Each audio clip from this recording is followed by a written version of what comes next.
What if you could learn from physical product entrepreneurs that have risen up from the trenches to dominating their market by creating successful physical product brands?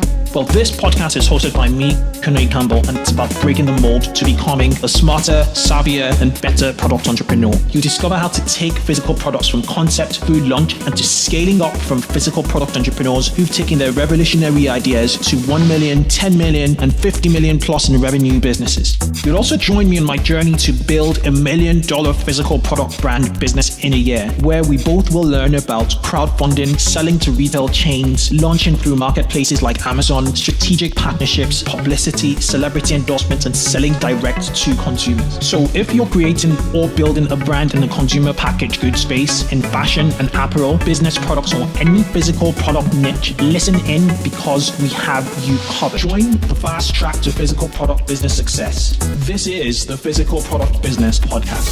I'm Kunle Campbell. Let's get rolling. With retail moving online, finding a good domain name has become ever so important. But the challenge is that most decent .com addresses are either difficult to acquire or unavailable. The good news is that retailers now have a powerful alternative with the .store domain name. The .store domain name will be short, relevant, and directly associate your site with e-commerce and retail. Search engines give .store domains the equal attention and importance as .com TLDs. .store domains have already been adapted by top brands such as Emirates. So if you check out Emirates.store, you get to a store there. Jimi Hendrix, so JimiHendrix.store, and F1 Formula One, F1.store. If you want a short and snappy domain name for your retail brand or your online store, you can now get a .store domain for just £4.99, which is about $6.99, using the coupon code 2XSTORE. That's 2XSTORE on get.store. Just go to get.store in your search engines and use 2XStore. This episode is brought to you by Klaviyo. It is a game-changing email automation tool specifically built for scaling e-commerce businesses.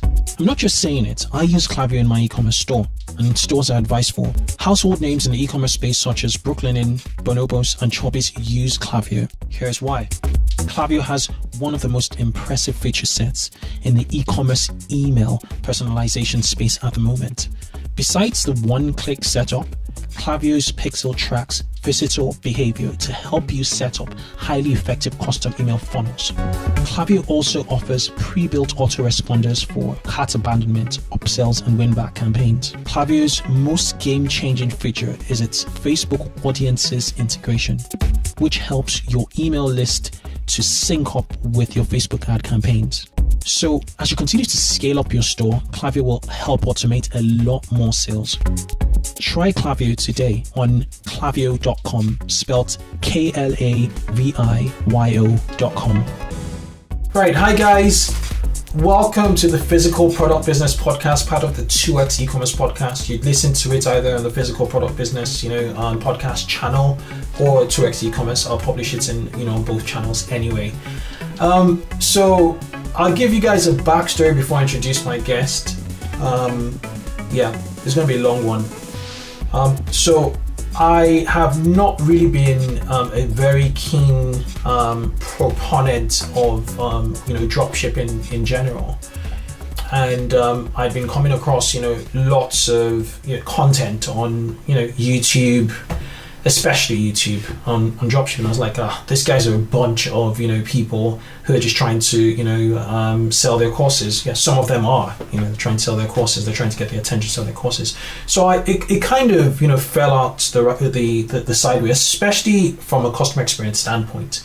Just due to the ability that you cannot control your supply chain, the back end of things, until a business partner of mine who wanted to buy a website, which was a dropship, website, asked me to come over to vet, to do some I'd say quality control, I think it was more or less due diligence on the site. So I interviewed the owner of the e-commerce, the dropship e-commerce site, and to my surprise, these chaps were doing like 250K a month, and another one of their stores, they claimed, was doing 500K a month.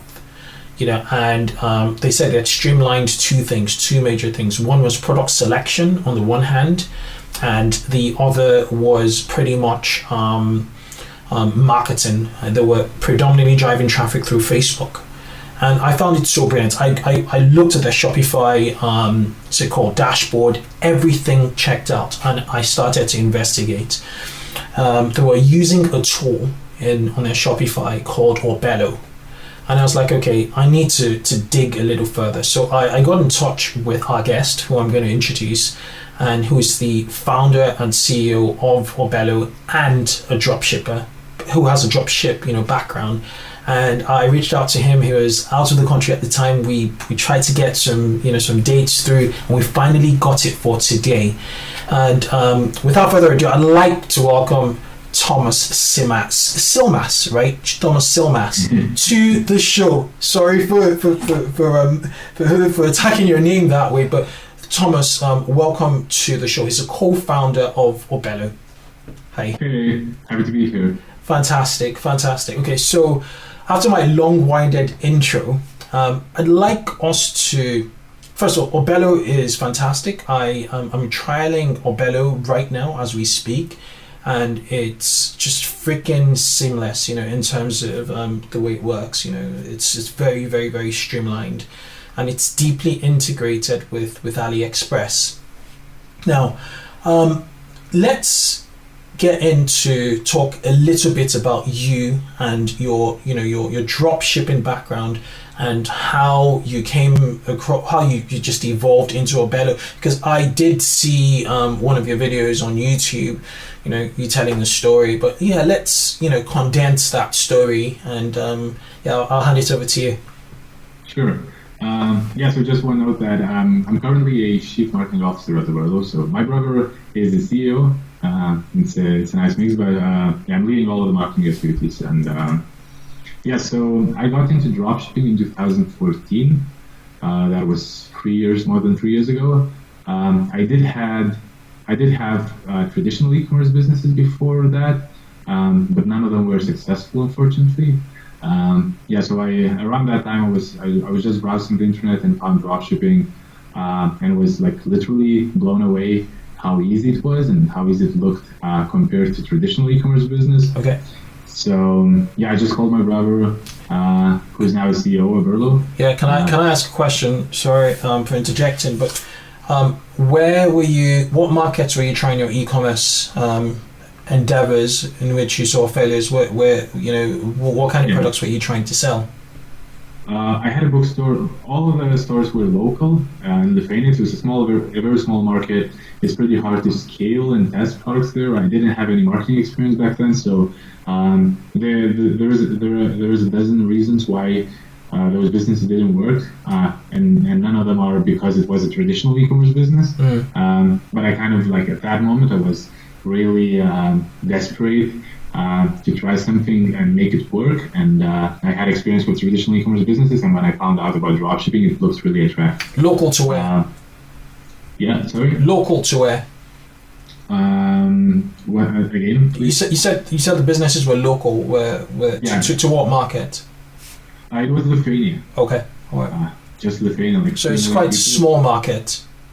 Yeah, it's extremely small. Very small market, right? Okay, yeah. So you could see in terms of the opportunity, population-wise and sales-wise. Okay. So when I found out about dropshipping, there's this funny story when I called my brother and said there's this e-commerce model and let's try it out. My brother has a development background. So literally I called him on Friday and we had the store live on Monday. So we had around 30 products. It was super basic. And we didn't even know where to buy those products from. We just wanted to see how it works, whether we are able to drive traffic, convert the customers, how do they like this product. So it was extremely lightweight. And of course a lot of things happened afterwards, but long story short, we made over $3 million in sales the first year, and later sold that business to our partners in China. So after that, I got into Oberlo. Okay. So I have a question. So with regards to the dropship site, what were you still targeting Lithuania, or did you were you looking at other markets? Yeah, we were targeting all the world. So global. The nice thing about dropshipping is that kind of suppliers, especially in China, are open to ship the products anywhere in the world, almost anywhere in the world. Okay. And they have very good services for that. And that opens up a lot of opportunities for targeting different markets around the world. So you can sell to the US, UK, anywhere in the world. Anywhere in the world. Okay, so question about your background. Who's a developer? Do you guys have, and what skill sets do you bring to the table between you and your brother? What's your brother's name, by the way? Andrew. Yeah, Andrew. Yeah, so it was actually 5 co-founders of Oberlo. So it was already a big team. My brother owned a developers agency, and I was kind of doing e-commerce, marketing, and just trying a lot of things. I was pretty young at the time, so my brother is kind of like a manager who can carry out product management tasks, just lead different projects. And on the team, on the co-founding team, we had a backend developer, front-end developer, and designer.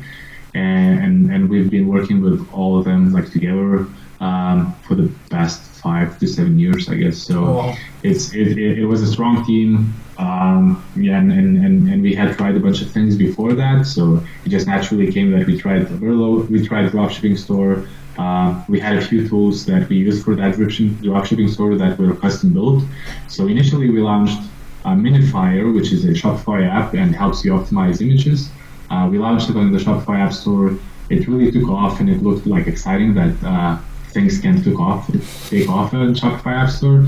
And then we come up with an idea to launch Aliexpress, Ali Importer at the time. Okay. And it just literally allowed you just to import products from Aliexpress, and then users requested some more features like ordering, search, and all tracking services, and we kind of built on that, and it didn't take much time to realize that it might be a huge thing.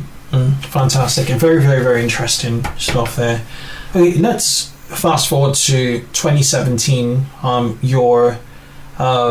You mentioned earlier that you've been acquired by Shopify, which is freaking exciting. When did it happen, and where do you see yourselves now? We were acquired by Shopify in April 2017, so that was 4 months ago. We have a very good relationship with Shopify. We kind of complement their product, and we really love Shopify, and we were always building Oberlo just for Shopify, so it was a nice partnership, and it just happened this way, and we always kind of expected that because it's just a nice partnership. Not a lot of things have changed. We are kind of like an autonomous company trying to leave a footprint in dropshipping and just solely focusing on that. Super, congratulations, man. Thanks. Good stuff. All right, cool. Let's swiftly move into the state of dropshipping in 2017. Now that major players, are staking into this game, and the fact that I can attest to seeing, stores doing 250K a month, so these are pretty much easily 7-figure, business, early 7-figure businesses. The question is, are they businesses, in the late 7 figures or even 8 figures, so 10 million plus businesses, running, and how often do you come across it? What are you seeing from Oberlo since you're in the driver's seat? There are some outliers who are making millions in sales. I don't want to make it sound as if it was so easy and everyone is making millions. It's a really hard thing, and it's complex. There are multiple steps in launching a business, and some people just don't have enough time or commitment or money or grit, and they don't make it. So there are people who make it, and there are people who don't just fall short. So the most successful people are making a lot. So we were just looking at a store yesterday with our colleagues which made over $25 million in sales last year. So that's by far the most successful we've ever seen. I think it's working. Are they in any sectors? Well, 25 million, that's about 2 million a month. Are they on Shopify? Obviously Oberlo only works with Shopify. Are these Shopify sites? They're all Shopify. I mean, Shopify is highly scalable, especially Shopify Plus. They have huge enterprise companies using their services, and they are netting hundreds of millions a year. So it's solely Shopify. Solely Shopify, and are these apparel companies? Are these consumer electronic companies? What homeware companies? It's a good question.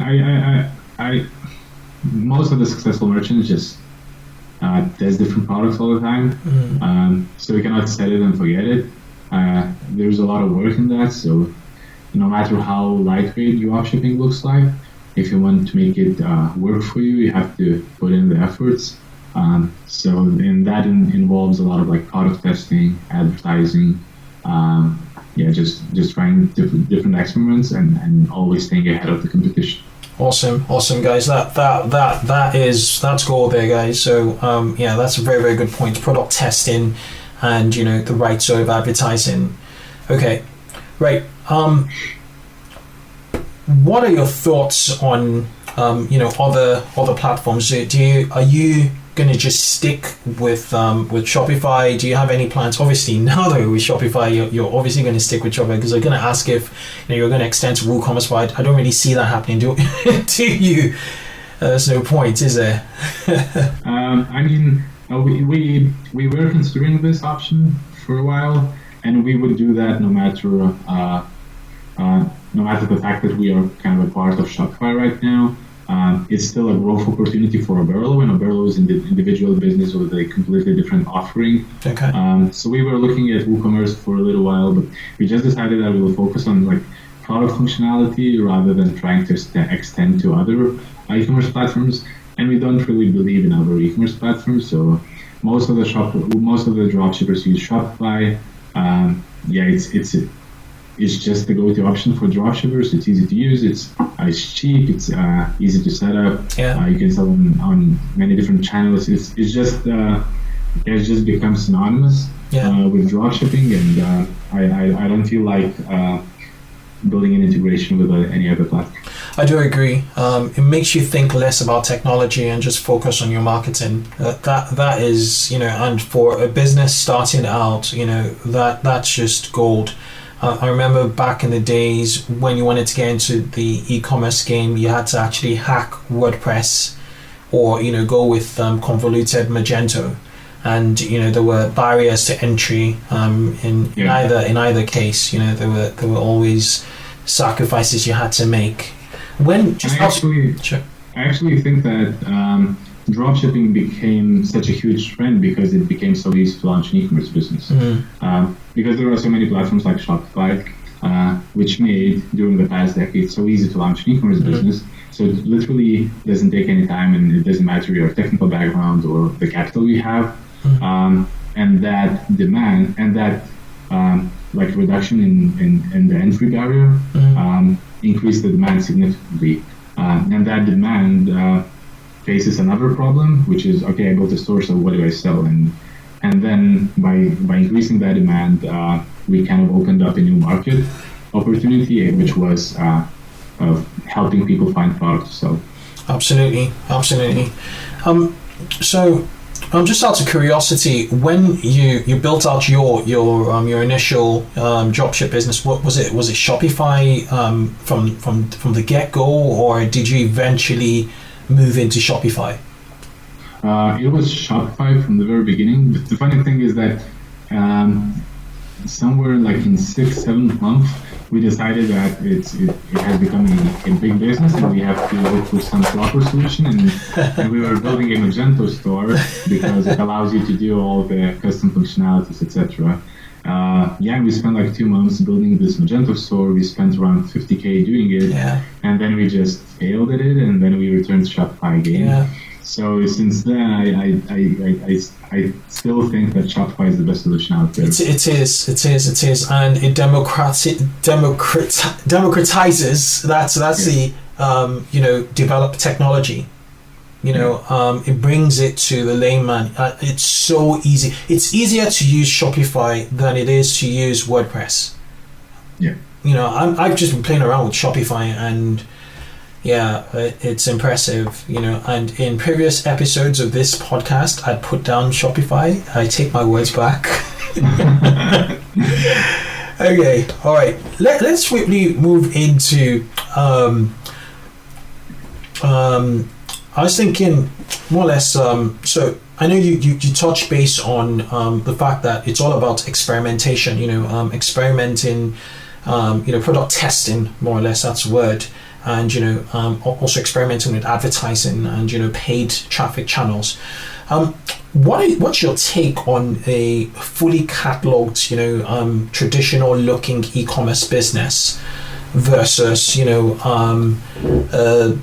drop ship model? You see it a lot on on Facebook, where a video comes and someone's showing you a gizmo, some gizmo that maybe something that can cut a watermelon in 2 seconds, and then you see lots of traction on Facebook. You'd see people liking it, people saying, "Oh my god, I wouldn't do." They basically make lots of Facebook post viral product, and then people click through, and in a frenzy, it's an impulse purchase because it's less than $20, and they're happy. Everybody's happy, right?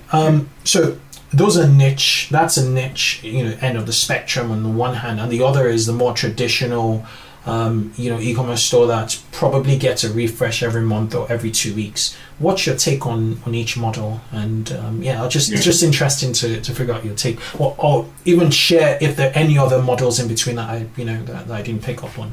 Yeah. So I would put it this way. Obviously, the product page is the best converting page on the e-commerce store. And what we see is that a lot of merchants, the successful merchants, drive traffic to the product pages and not to the home page or to the catalog page or any other page on the store. And to run traffic to drive traffic to the product page, you have to choose a product to advertise, right? And in most cases, you choose a niche product just because it's easier to define a target audience for that product. Mm-hmm. So you're kind of forced to choose a product and then find an audience for it. And in most cases, it's a niche product or some kind of trendy product, which is really attractive on the newsfeed if we are doing Facebook ads. But I wouldn't say that you have to set up a niche store. I really like merchants who are running fully catalog stores, but then they choose products to advertise. So they're kind of doing niche marketing, but the store looks credible. There are a backlog of products for upsells, cross-sells, product recommendations, repeat customers. So yeah, it's just because that a lot of people are talking about this niche product kind of solution or recommendation, and then a lot of merchants, beginner merchants, just set up stores with 2 products because they think that's the way it should be, and that's a little bit too narrow and it looks a little bit scrappy, and a lot of people just skip those stores or don't find them attractive. So it's all about building a good-looking store, and that might include having a full catalog, even though you would only use a few products to advertise. And in most cases, it's like 20% of products generate 80% of the revenue. Exactly, Pareto's law, right there. Okay, that makes a lot of sense. So it's kind of like a hybrid, really. Give that impression, and then what's bringing in the money. Interesting. And then from an advertising standpoint, you keep on testing the products that are winners, obviously. Okay. Right. I know this is quite a long-winded question, but what are the habits of your most successful dropshippers? You guys are going through a lot of data. I know you probably don't have the time to study these stores, but I'm sure you're also gathering data. You're a data company. At the same time, every technology company is a data company. So from your top level view, what are they doing? I know you've touched across. I know you touched on the point about product selection, product testing. What are they doing? What's their secret sauce, if there's any such thing? Probably there was no such thing. I've been repeating this all the time, and it sounds obvious, but a lot of merchants miss that, which is just focus on the marketing. I mean, you have to be really good at marketing. You have to be excellent at it, because in dropshipping, there is nothing else than just marketing. Like, product is taken care by suppliers. Shopify store handles the creation of the store and maintenance of it. And then what's left is marketing, and you have to be very good at it. So you have to test it, learn a little bit, know the algorithm changes, know the best practices, when your ad gets fatigued, and all those things. And there's no one template to make it work. It's just you have to like test different things, and and to get more ideas, just scroll through your Facebook newsfeed, and you will see people advertising videos of product featured videos, or just flashy ads, or they just buy ads and buy fake likes on them from emerging markets. So there are a lot of crazy things, and you can spot most of them on newsfeed. You have to stay ahead of on top of all the things that are happening on Facebook ads and Instagram ads, and Facebook ads and Instagram ads, just because dropshipping is a lot about impulsive purchases, as you mentioned, and Facebook ads and Instagram ads drive impulsive purchases, unlike Google ads, for example, where they're an intent to purchase something. So I'm going to just dig into that question a little bit. You said it's all about marketing, it's all about testing. Where are your top drop shippers putting 80% of their marketing spend?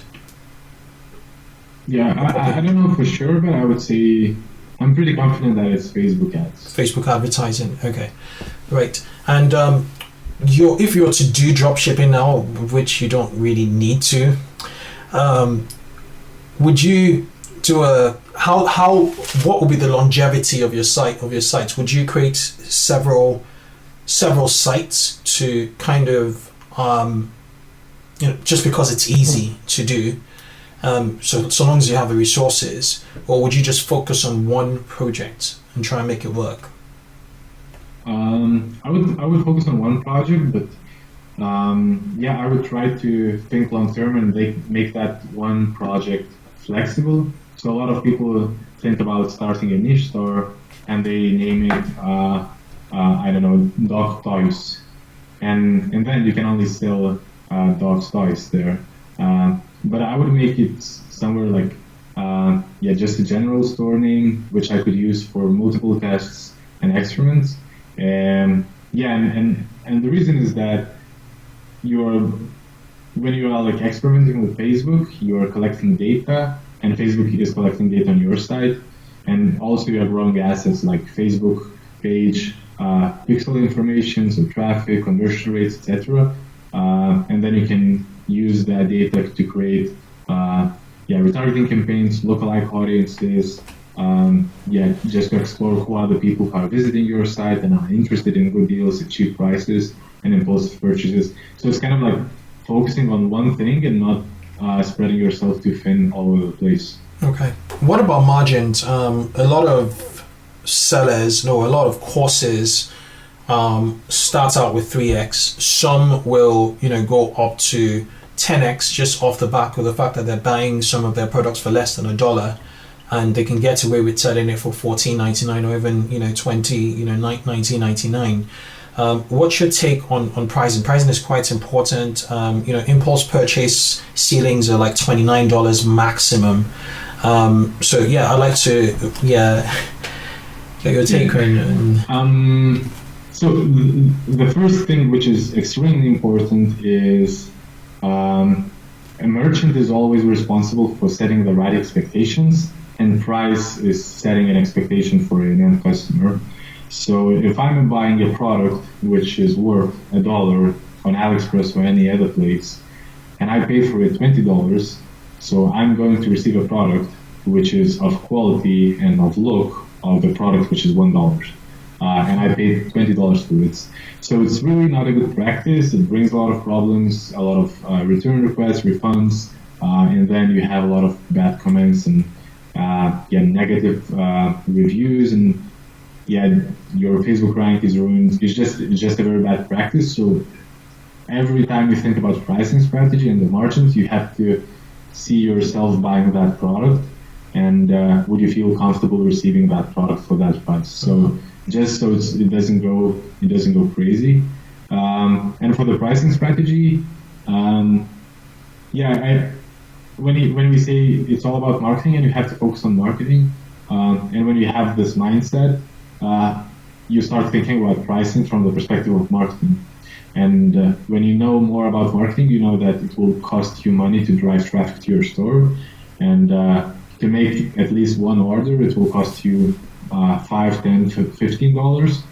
So you'll be looking for products where you could add this advertising cost on top of the product cost, because otherwise it's not scalable. So if you're selling a product with a margin of $2, you won't be able to drive traffic because there is no such channel where you can drive traffic. So and there are some averages. So like the global average conversion rate is 2%. So you need 50 visitors to get at least one order on average. So if a click costs you 10 cents, so 50 clicks would be $5. Yeah. So you have to have a margin of $5 at least to drive traffic. Yeah, traditionally, dropshipping had always been was predominantly in quite non-portable items, and it was largely domestic. It'd be like things like furniture or spare parts for cars, equipment, and they were usually high-ticket items. And then Amazon and Google websites, e-commerce, traditional e-commerce websites are sorted out for the rest of the long tail, which is interesting in itself. And margins had always been thin, but with the kind of content people are putting out there, I don't know whether it's genuine or not. It seems like people are getting 25% margins on average, so or 30%, whereas a low of a third, a third on purchasing on the product, a third on advertising, and another third on their margins, and that's pretty good for a retail business, So yeah, it's an interesting space. I have to say it's maybe saturated or getting saturated. But you just mentioned something about Facebook rank, and that scared me a little bit because we've been through many, especially in the small business e-commerce sort of growth trajectory. Lots of entrepreneurs in this space have been through several stages of platform dependence. One was Google in the days of SEO. People were dependent, and then there were penalties. The more recent one is Amazon. People operating in the Amazon eco space, they are subject to the Amazon pulled out the reviews, which was unethical, in that sense, sponsored reviews.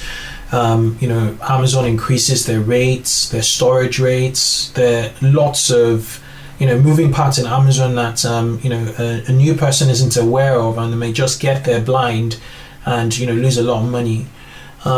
When you said your Facebook rank goes away off the back of probably negative reviews, how reliant is dropshipping on Facebook?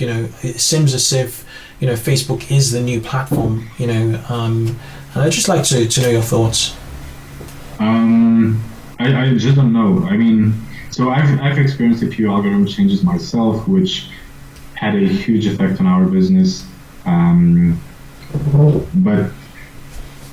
when you look at other merchants, so the story is that we were running our e-commerce business before Oberlo, and we lived through one big Facebook change, and that was introduction of relevance score, which tried to determine the relevance of that, and that relevance score determined the exposure of your ad.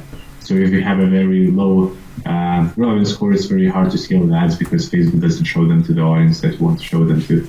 And at that point we kind of thought that it's hardly scalable, and it will be hard. Facebook is kind of crashing on dropshippers or on like impulsive purchases or like businesses related to that industry.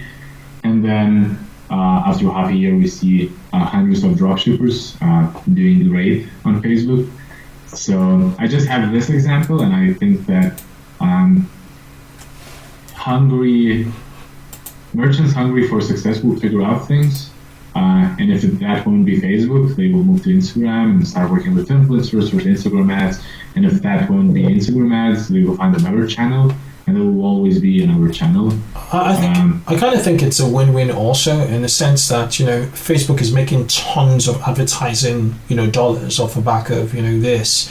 And so long as people deliver on their promise, it's all about trust, because if Facebook generates lots of unhappy customers who are users of Facebook, people are going to go away. People are not going to trust Facebook. So it's kind of like a balance. And I suppose it's fair if you don't deliver on your promise. You're selling a $1 product for $20, $1 value product for $20, and you get a ton of people not happy with the quality of what you deserve, in a way, to get a penalty because you're not delivering on your promise. So it's kind of like a balance, really. And a good thing is that when dropshipping is growing so fast lately, big companies like PayPal and Facebook is noticing it, and we know for sure that they are not looking at dropshipping as some scammy business model. They are looking at bad dropshippers as scammers, and good dropshippers as someone who is choosing this model to grow their business.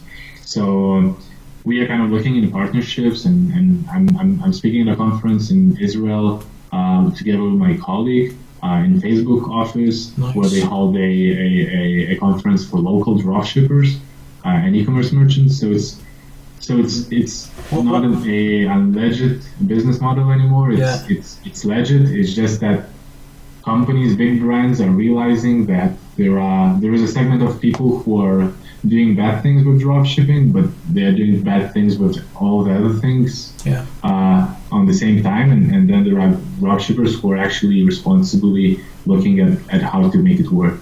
What's the name of the conference you're attending? It's a in-house Facebook conference. It's nice. Just invite only. Okay. Like a workshop. Okay. Nice. Good stuff. I'm going to wrap this up in the next 10 minutes. But before we get in to lightning round and everything, I wanted to ask you, first of all, is dropshipping typically the end goal, or do you see dropshippers going for owning inventory eventually? You could probably say so.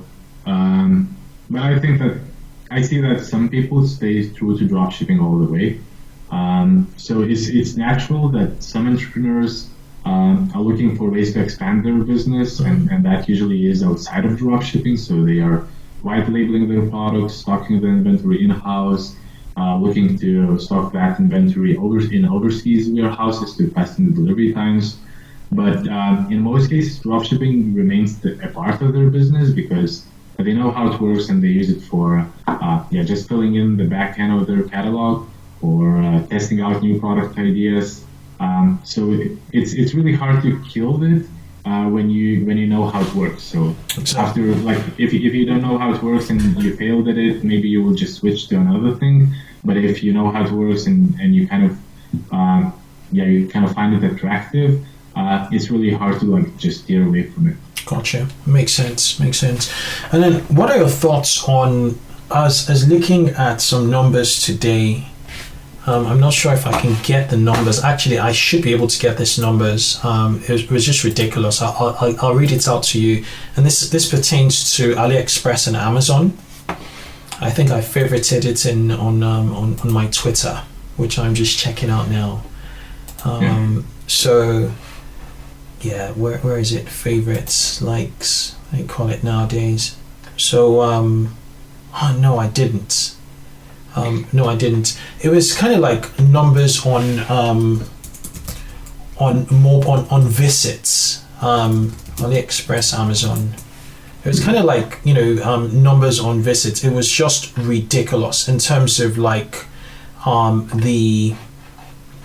the number of mobile visits on AliExpress versus Amazon, it seems as if, obviously when you live in the UK, when you live in the US, that Amazon is everything. They control, they have a lot of influence in the media, and also they deliver really, really, interesting products like the Amazon Echo, and they're always pushing the bar. They always do stuff that makes them relevant. AliExpress has always been under the radar to the benefit of drop shippers. And if you go to countries where Amazon is not predominant, AliExpress has a more, shall I say, pronounced presence.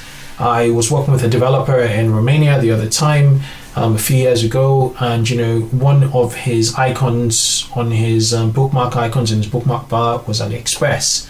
You don't see that much of it in the UK unless if you're a dropshipper or you're just a savvy shopper.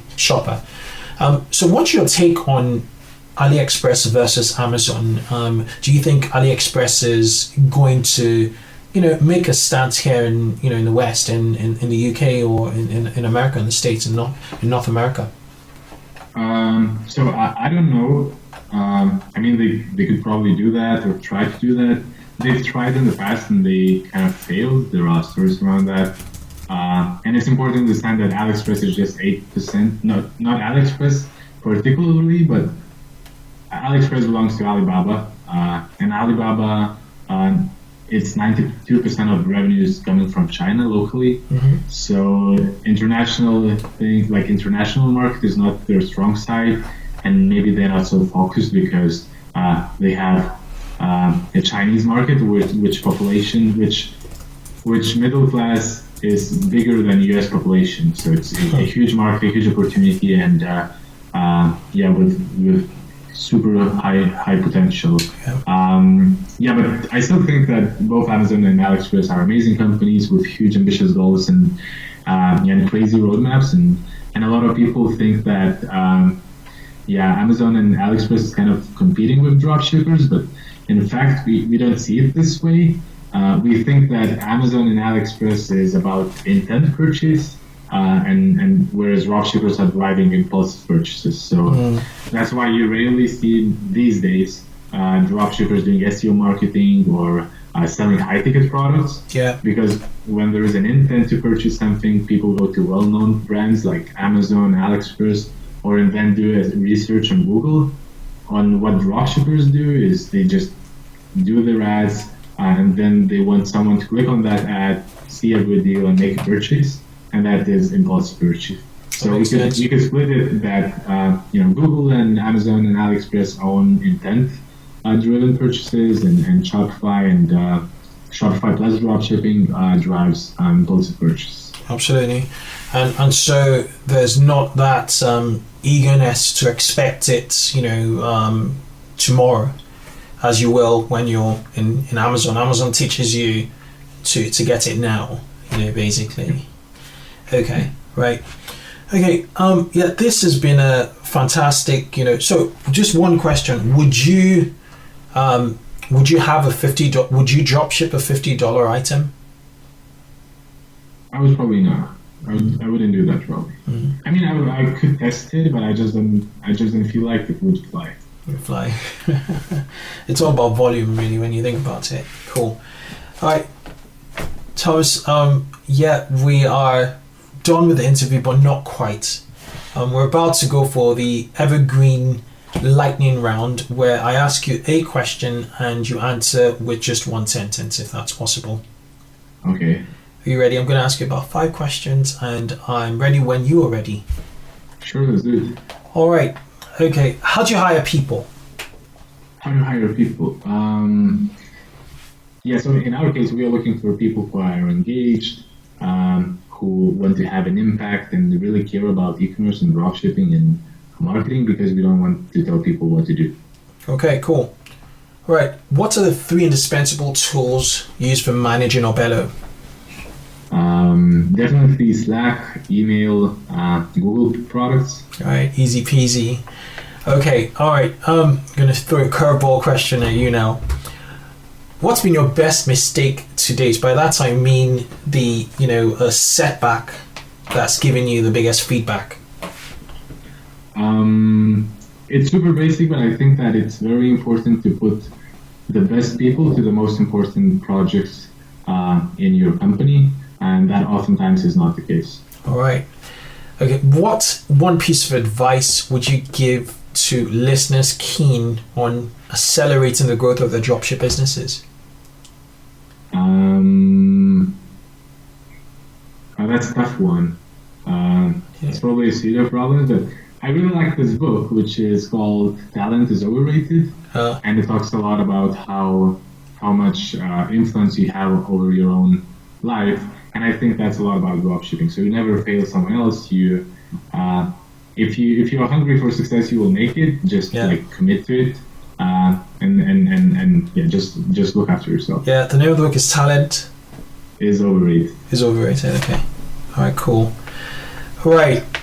Fantastic. I'd like to thank you once again for, taking your time out, for this interview and sharing, just insights into the dropship opportunity, I would say. And I'd also like to just commend your progress you've made on Oberlo.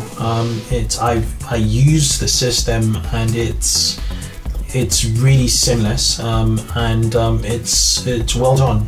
Well done. Thank you. Thank you so much. It's a pleasure. All right. Okay. Cheers. Ciao.